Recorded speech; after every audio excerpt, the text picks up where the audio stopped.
Every 30 seconds, police in England and Wales receive a domestic abuse-related call. Behind that statistic are real people, real families, and real homes.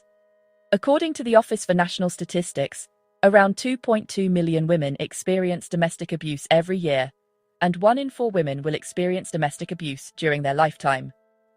For many survivors, escaping abuse is only the beginning of another battle: the fear of losing their home. Last year alone, around 15,000 households in England were forced to find a new social home because of domestic abuse. That figure has helped drive one of the most significant housing reforms for domestic abuse survivors in a generation. The Social Housing Bill is making its way through Parliament.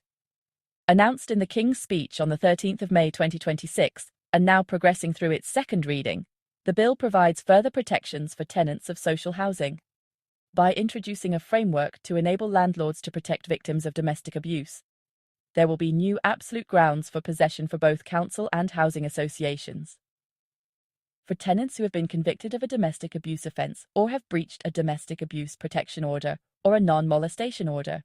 To understand why this bill matters, we need to understand how domestic abuse law has evolved over the last 3 decades. The legal framework protecting survivors has been built piece by piece.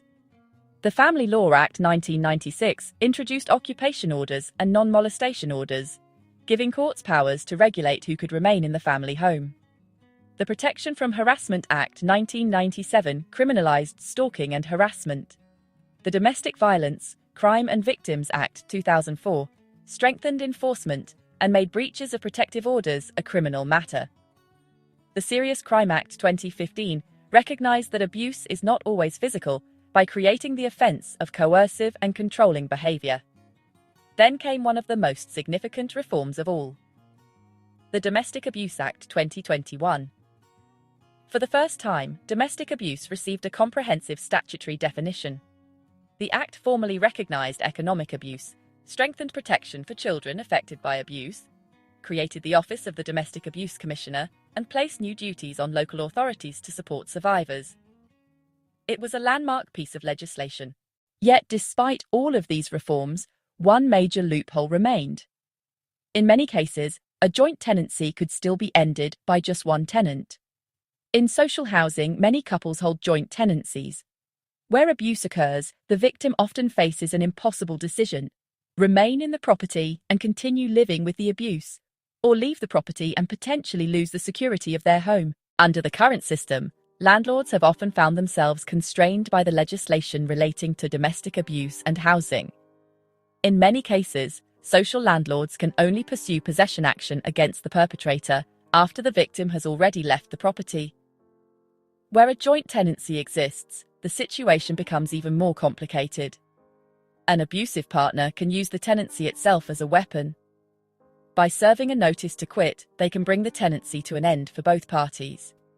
The result is that a victim attempting to escape abuse can find themselves facing homelessness, housing insecurity, or lengthy legal proceedings. Housing professionals and domestic abuse organisations have argued for years that this creates a system where the housing consequences of abuse often fall on the victim rather than the perpetrator. The Social Housing Bill is designed to change that. If enacted, social landlords and the courts will gain new powers to remove perpetrators of domestic abuse without requiring the victim to leave first. Courts will be able to transfer a joint tenancy into the survivor's sole name. Landlords will be able to pursue action against the perpetrator while protecting the victim's housing security. The bill also closes a loophole that has allowed perpetrators to serve a notice to quit in an attempt to make victims homeless. Under the new framework, a notice to quit served by the perpetrator will no longer automatically terminate the tenancy while court proceedings are ongoing. The practical impact could be enormous. It means children may be able to remain in the same school. Victims may be able to stay close to family support networks. Disabled survivors may not lose adapted accommodation. Pregnant women may not lose access to local maternity services. And survivors may be able to rebuild their lives without first becoming homeless. Supporters of the bill say this represents a fundamental shift in approach. Instead of moving the victim, remove the perpetrator. Instead of disrupting the survivor's life, protect their tenancy. Instead of a perpetrator being able to serve a notice to quit as a tool of coercion, the loophole will be closed as part of the new protection framework. However, there is an important distinction. These reforms apply to the social housing sector. The position in the private rented sector remains very different. The renters' rights reforms have strengthened protections by ending Section 21 no-fault evictions. But there is currently no equivalent mechanism allowing private landlords to remove an abusive joint tenant from a tenancy agreement. Many private tenants still have to rely on family court remedies, injunctions, occupation orders, and other legal routes to secure protection. That means a significant difference may continue to exist between protections available in social housing and those available in the private rented sector. But domestic abuse protection is only one part of this bill. The bill also contains the biggest overhaul of right to buy in a generation.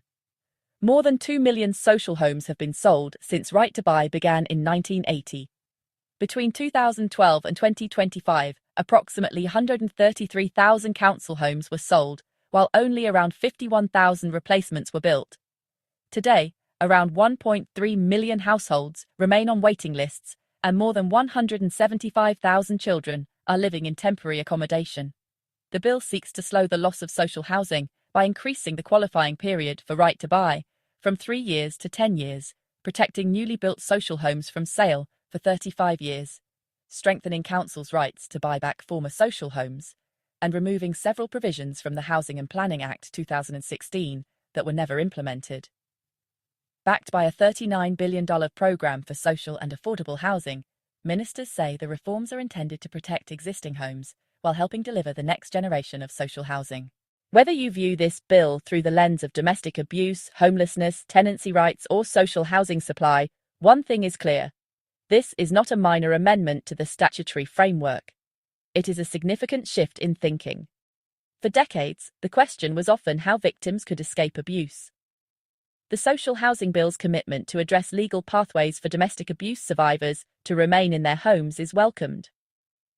This is a complex issue for those affected by domestic abuse and housing providers. And if Parliament approves these reforms, they could mark an important step towards reducing homelessness among survivors of domestic abuse and helping more people remain safely in their homes.